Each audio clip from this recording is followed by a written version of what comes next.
नमस्कार दोस्तों, फिर से हाजिर हूँ आपके सामने यूरो डिजिट के एक नई वीडियो के साथ। जो क्वेश्चन हमें दिया गया है वो क्वेश्चन में हमसे क्या बोला गया है, उसमें बोला गया है कि सभी विषम अभाज्य संख्याओं के गुणनफल का अंतिम अंक क्या होगा। तो सबसे पहले हमें पता क्या करना है, अभाज्य संख्याएं कौन सी होती हैं। अभाज्य संख्याएं वे संख्याएं होती हैं कि जो सिर्फ एक से या अपने आप से डिवाइड होती हैं, इनके अलावा किसी तीसरी संख्या या तीसरे किसी अंक से डिवाइड नहीं होती हैं। तो अभाज्य संख्याएं कौन कौन सी होती हैं? अभाज्य संख्या होती हैं 2, 3, 5, 7 और आगे भी होती हैं। जबकि सवाल में हमसे ये बोला गया है कि विषम अभाज्य संख्याओं की गुणा करनी है, विषम अभाज्य संख्या को गुणा करनी है। जबकि इसमें क्या है, हमें 2 भी देखने को मिल रहा है, जबकि 2 विषम नहीं है। 2 क्या है? एक सम संख्या है, एक सम अंक है। तो 2 को हम इसमें काउंट नहीं करेंगे, इससे आगे हम इन संख्याओं की गुणा कर देंगे। तो सभी क्या होगी? सभी विषम अभाज्य संख्याएं होंगी। यहां ध्यान दो, विषम, तो इसमें 5 आ रहा है और 5 का एक सिंपल सा रूल है कि 5 की गुणा किसी भी विषम संख्या से करने पर या विषम अंक से करने पर हमें 5 ही प्राप्त होता है। इकाई के स्थान पे हमें 5 ही प्राप्त होता है। तो अगर हम 5 की गुणा 3 से करें तो हमें क्या मिल रहा है? 15। और इसका यूनिट डिजिट क्या है? 5। अगर सभी ही विषम संख्याएं होंगी तो 5 ही आएगा। तो इस सवाल का आंसर क्या हो जाएगा? सीधा सीधा। तो अगला क्वेश्चन देखते हैं क्या बोला गया है। अगले क्वेश्चन में बोला गया है कि सभी अभाज्य संख्याओं के गुणनफल का अंतिम अंक क्या होगा। पिछले सवाल से मिलता जुलता सवाल है, सिर्फ इसमें क्या बोला गया है कि सभी अभाज्य संख्या इसमें लेनी है। तो अभाज्य संख्या कौन सी होती है? अभाज्य संख्या होती है हमारी 2, 3, 5, 7, 11 और इससे आगे भी संख्याएं अनंत तक होती हैं। तो इसमें बोला गया सभी अभाज्य संख्याएं। तो सभी अभाज्य संख्याएं 2, 3, 5, 7, 11, इनकी आपस में अगर हम गुणा कर दें इसमें, तो इसके गुणनफल के अंतिम अंक के स्थान पर क्या आएगा, यह हमसे बोला गया है। तो इसमें दिख रहा है कि 5 इसमें आ गया है और इसमें 2 भी है। तो 5 की 2 से जब हम गुणा करेंगे तो हमें मिलेगा 10। 10 मतलब इकाई के स्थान पर 0। अब 0 एक ऐसा स्पेशल जो है डिजिट है, किसी की भी गुणा इस 0 से की जाए, किसी भी संख्या की या किसी भी अंक की गुणा इस 0 से की जाए, हमेशा इकाई के स्थान पर 0 ही आएगा। तो इस क्वेश्चन का क्या हो जाएगा आंसर? 0। तो आइए अगला क्वेश्चन देखते हैं क्या बोला गया है। अगला क्वेश्चन में बोला गया है कि 81, 82, 83, 84 डॉट डॉट डॉट 89 तक, मतलब 81 से 89 तक सभी संख्याओं की गुणा करनी है और बताना है कि उसके गुणनफल में इकाई का अंक क्या होगा। तो यहां देखने वाली बात एक है, सोचने वाली यह है कि 81, 82, 83, 84, यहाँ पे जो डॉट दिया गया है, यहाँ इसके आगे क्या आएगा? 85, 86, 87, 88, 89, तभी तो हम 89 तक पहुंचेंगे। तो हमें ये देखना है कि भाई जो है किसी संख्या का इकाई का अंक 5 तो नहीं है, और जब 81 से 89 तक हम जा रहे हैं तो 85 हमें बीच में मिलेगा ही मिलेगा, और जिसका इकाई का अंक 5 होता है तो कहां मिलेगा? यहां हमें क्या मिलेगा? 85। और 85 की सम अंक से गुणा हो जाने पर इकाई के अंक पे 0 प्राप्त होता है। 5 की गुणा जब हम 4 में करेंगे, 84 के 4 में करेंगे, तो यहां से क्या होगा? 5 चौक 20 प्राप्त होगा, जिसका इकाई का अंक क्या है? 0। और 0 के आ जाने से किसी भी संख्या से इसे गुणा कर लो, 0 ही आएगा। तो इसका आंसर क्या हो जाएगा? 0।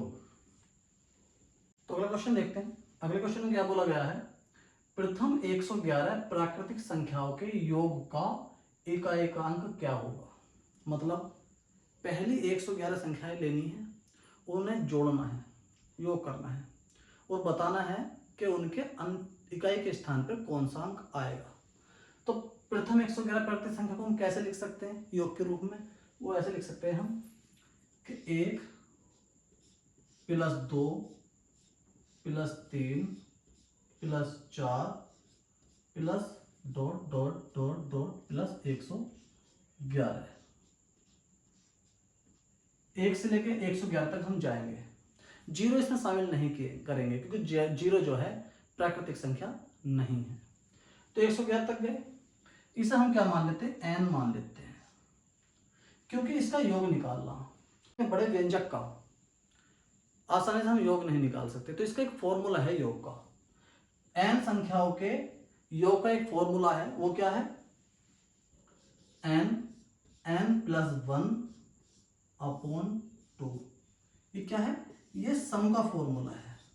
सम मतलब योग का फॉर्मूला है। तो n के स्थान पे क्या है, 111 है। 111 संख्या तो हम गए तो उसे n मान लिया, तो n की जो वैल्यू 111 है इसमें हम फॉर्मूले में रख देंगे। तो n का मान 111 है, तो 111 रख दिया गुणा n प्लस 1 मतलब 111 में प्लस 1 तो 112 अपोन में 2 काट देंगे, 2 पंजे 10, 2 छंग 12। तो अब इसकी गुणा हमें करनी है 111 गुणा 56। इसे गुणा करने की जरूरत नहीं है क्योंकि हमसे बोला गया है कि इकाई के स्थान पे कौन सा अंक आएगा।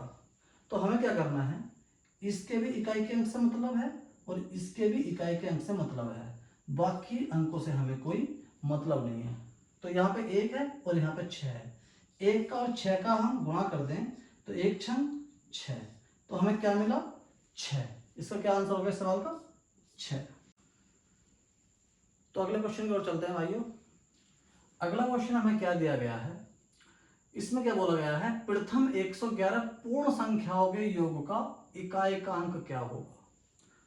इससे पहले जो सवाल किया गया था उसमें बोला गया था 111 प्राकृतिक संख्याएं, इसमें क्या बोला गया, इसमें बोला गया है पूर्ण संख्याएं।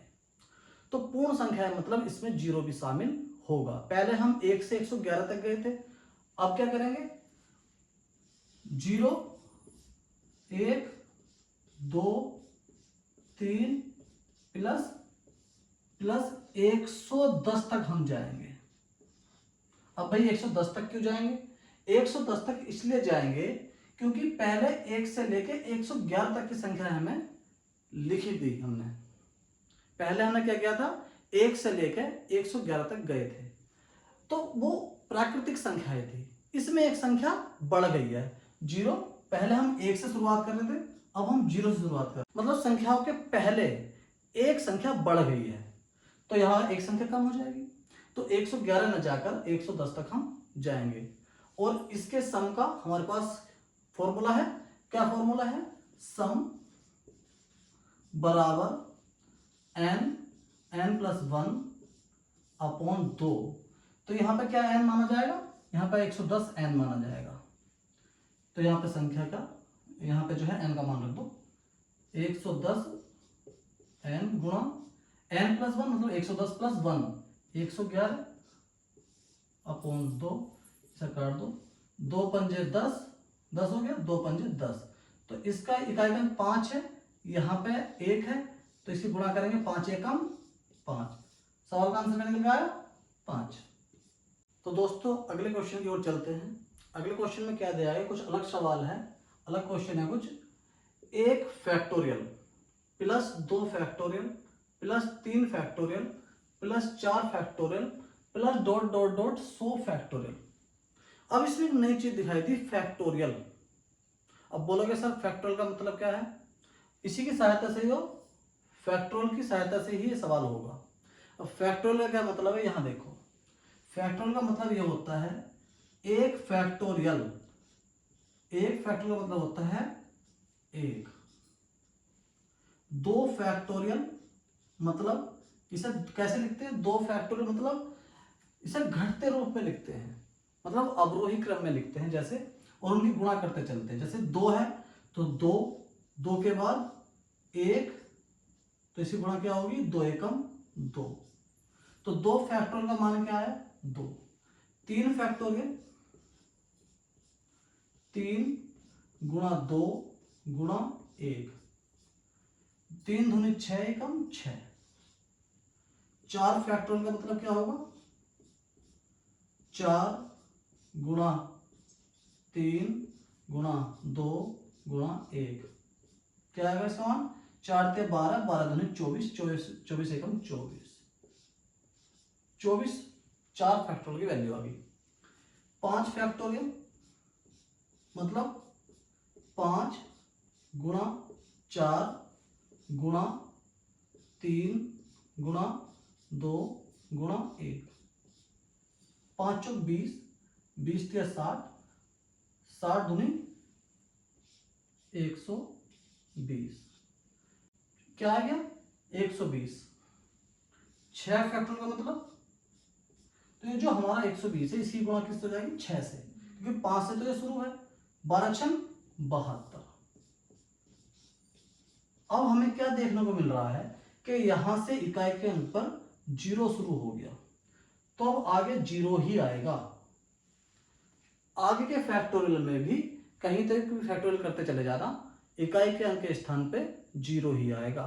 तो जब 0 आएगा और 0 को हम किसी भी संख्या में या किसी भी अंक में जोड़े, वो वैल्यू हमें वैसे की वैसे ही मिल जाती है। 0 को जोड़ने से किसी संख्या में कोई फर्क नहीं पड़ता। तो जब कोई फर्क नहीं पड़ता तो हम 0 को नहीं लेंगे। तो इसका इकाई अंक क्या है? 1, यहां क्या है? 2, यहां क्या है? 6, और इसमें क्या है? 4, और इसके आगे 0, और अब 0 ही आते चले जाएंगे। तो हमें सिर्फ इनका सम करना है। 4 और 6 10, 10 और 2 12 और 13, क्या ये हमारी ओवरऑल वैल्यू? 13, और इसमें इकाई का अंक क्या है? 3, तो हमारा आंसर क्या हो जाएगा? 3। दोस्तों अगले क्वेश्चन की ओर चलते हैं। अगले क्वेश्चन में क्या बोला गया है कि 1 square plus 2 square plus 3 square dot dot dot plus 100 square, मतलब 1 से 100 तक के वर्गों का योग निकालना। 1 से लेकर 100 तक के संख्याओं के वर्गों का योग निकालना। तो अगर हम जनरल रूप से निकालेंगे तो इसे बहुत समय लग जाएगा। इसमें हम क्या करेंगे, हम 1 से 10 तक का निकाल लेते हैं और उसे 10 से गुणा कर देते हैं। ऐसा क्यों करेंगे? क्योंकि जब 1 से 10 तक का हम निकाल लेंगे, और 10 तक कितने सेट बनेंगे? 1 से 10 तक के 100 है, तो 1 से लेकर 10 तक के 10 सेट बनेंगे, 10 ढाई 100। तो हम 1 से लेकर 10 तक का निकाल लेते हैं और उसे अगर हम 10 से गुणा कर दें तो 100 का आ जाएगा। 1 से लेकर 100 तक के संख्याओं के वर्गों का योग आ जाएगा और उसका यूनिट डिजिट हमें मिल जाएगा। कैसे करेंगे? देखो, 1 square plus 2 square plus 3 square plus 4 square 5 square plus 6 square plus 7 square plus 8 square plus 9 square plus 10 square, और इसे कर देंगे हम 10 से गुणा। भाई 1 से लेकर 10 तक का हमने निकाल लिया और उससे 10 से गुणा कर देंगे तो 100 का आ जाएगा। कैसे करेंगे? इसका क्या होगा इकाई का अंक? 1 की 1 से 1 1 ना 1, इसका 2 दूनी 4, 3 तिया 9, 4 चौक 16 यानी 6, 5 का कुछ भी, 5 के बगैर कुछ भी रखो 5 ही आएगा, या 5 पंजे 25, 5, 6 छंग 36, 6, 7 सत्ते 49, 9, 8 अट्ठे 64, 4, 9 नव 81, 1, और 10 ढाई 100, 0। इनके सभी के ये यूनिट डिजिट हमें आगे, और इसे गुणा हो रही किससे? 10 से। अगर हमारा ये जो वैल्यू है ये हम योग कर रहे हैं, जिसकी 10 आती जाएगी उसे हटाते जाएंगे। क्यों हटाते जाएंगे?